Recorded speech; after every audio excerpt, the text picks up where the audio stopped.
हे दोस्तों, स्वागत है आपका मेरे चैनल पर। मेरा नाम सुनील कुशवाहा और मध्य प्रदेश फॉरेस्ट गार्ड की जो वैकेंसी 2025 में आने वाली है, मतलब आने के वाली है दोस्तों। कैलेंडर डाल दिया है ईएसपी की वेबसाइट पर।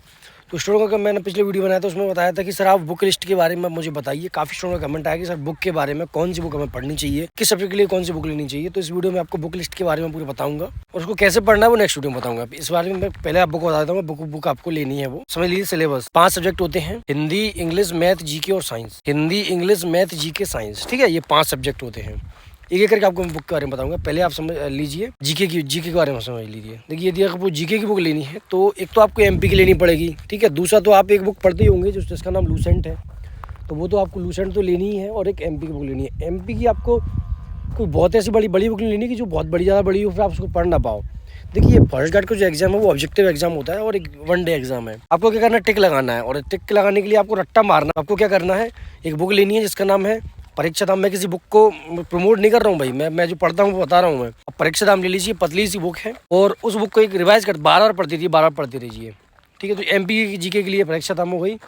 उसके बाद लूसेंट आप ले लीजिए। लूसेंट की बुक आती है, उसको आपको पढ़ते रहना है। ठीक है, उस 2 बुक जीके की हो गई, परीक्षा धाम और लूसेंट। आप बोलोगे सर एक सब्जेक्ट लिए 2 बुक इतने ऐसे कैसे पढ़ेंगे? लूसेंट तो वही कंपलसरी है, वो तो आपको पढ़ना ही है।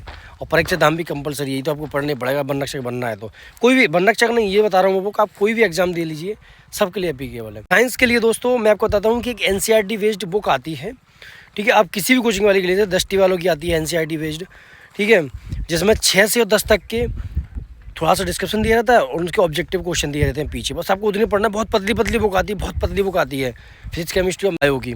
तो आपको वो लेनी है। बहुत मतलब आपको पढ़ने मज़ा आएगा क्योंकि उसमें ऑब्जेक्टिव भी दिए हैं और उसमें बहुत कम डाटा दिया है, लेकिन एनसीईआरटी बेस्ड दिया है। तो वो आपको ले लेनी है, एक बुक आएगी। ठीक है, वही। अब आपको बताता हूँ हिंदी की। लूसेंट की हिंदी आती है, उसका आप बेसिक पढ़ लीजिए और उसका ऑब्जेक्टिव ला लीजिए। सफिशिएंट है भाई, इसके अलावा कहीं आपको कोई कोचिंग या ऑनलाइन कहीं कुछ लेने की आवश्यकता नहीं है। केवल लूसेंट की बुक हिंदी की और उसका ऑब्जेक्टिव जयराम जी की सफिशिएंट है। ठीक है, उसके अलावा आपको कुछ नहीं पढ़ना है। ठीक है, नहीं इंग्लिश का। देखिए दोस्तों, इंग्लिश जो है आपके लिए मैं मानता हूँ टफ़ है, क्योंकि मेरे लिए भी टफ़ थी और बहुत सारे स्टूडेंट जो तैयारी करते हैं कांस्टेबल लेवल की या फर्स्ट गार्ड की, उसके लिए इंग्लिश टफ होती है। तो इंग्लिश के आपको क्या करना है, क्वेश्चन देख लीजिए आप। एक्टिव पैसिव नरेशन, ठीक है, एंटोनिम्स सिनोनिम्स, एक पैसेज आएगा। ये सब चीज़ें बेसिक चीज़ें हैं जो उसमें आती हैं और बहुत ज़्यादा टफ नहीं आती। एक्टिव पैसिव नरेशन आपको केवल रूल्स पढ़ना है, उसमें कुछ रूल्स दिए हैं एक्टिव पैसिव और नरेशन में कि कैसे उसको कन्वर्ट किया जाता है। ठीक है, पैसिव वॉइस में कैसे कन्वर्ट किया जाता है, उसको एक्टिव वॉइस में कैसे कन्वर्ट किया जाता है। तो ये सब आपको दिया होगा उसमें। उस रूल्स को पढ़ने के बाद में आपको ज़्यादा याद नहीं करनी। आपको बहुत ज़्यादा ग्रामर आती हो ये भी आवश्यकता नहीं है। बहुत कम ग्रामर में बहुत इजी लेवल से आप रूल्स पढ़ने के बाद में उसको कर सकते हो। तो एक्टिव पैसिव नरेशन एक ऐसा टॉपिक है जो आप एक बार पढ़ लो ना, आप कभी गलत नहीं करोगे। क्वेश्चन आपके 100% सही क्वेश्चन होंगे। ठीक है, एंटोनिम्स आप कितना ही पढ़ लो, 2-3 क्वेश्चन तो 1-2 क्वेश्चन आपको गलत हो ही जाएंगे 4-5 क्वेश्चन में से। ठीक है, क्योंकि बहुत टफ आते हैं एंटोनिम्स सिनोनिम्स, तब पढ़ जाते हैं क्योंकि इसमें आपको पूरी वोकेबलरी अच्छे से आनी चाहिए। पैसेज जो है वो आप कई बार बहुत ईजी पड़ता है, मेरे हिसाब से तो बहुत ईजी होता है। तो आप क्या करोगे, पुराने क्वेश्चन पेपर देखिएगा, उस हिसाब से आप 25 में 20 नंबर आपको नहीं लेके आना। आपको 20 में से 12-13-14 नंबर लेके आना है, आपका काम हो जाएगा। ठीक है, बहुत ज़्यादा इंग्लिश के पीछे भागोगे तो आप नहीं कर पाओगे। इंग्लिश के लिए बुक बता रहा हूँ। इंग्लिश कोई सी बुक ले सकते हो, कहीं से भी, किसी भी कोचिंग की इंग्लिश। सॉरी, माफ करिए, किसी भी कोचिंग की बुक ले लीजिए इंग्लिश की, कोई दिक्कत नहीं है। बस आपको ग्रामर पढ़नी है इंग्लिश में, बस। लूसेंट भी ले लीजिए, सब काम चल जाए। कोई भी बुक ले लीजिए जो सरल सी बुक हो, किसी कोचिंग के नोट्स ले लीजिए।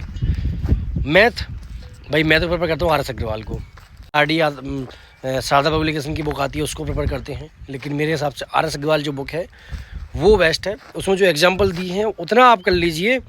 आपको भाई 100-200 क्वेश्चन लाने की आवश्यकता नहीं है। केवल जो आर.एस. अग्रवाल बुक है उसके जो एग्जाम्पल दिए होते हैं, टॉपिक के बाद में जो एग्जाम्पल दिए होते हैं, आप उतना कर लीजिए, आपका 100% सिलेक्शन हो जाएगा।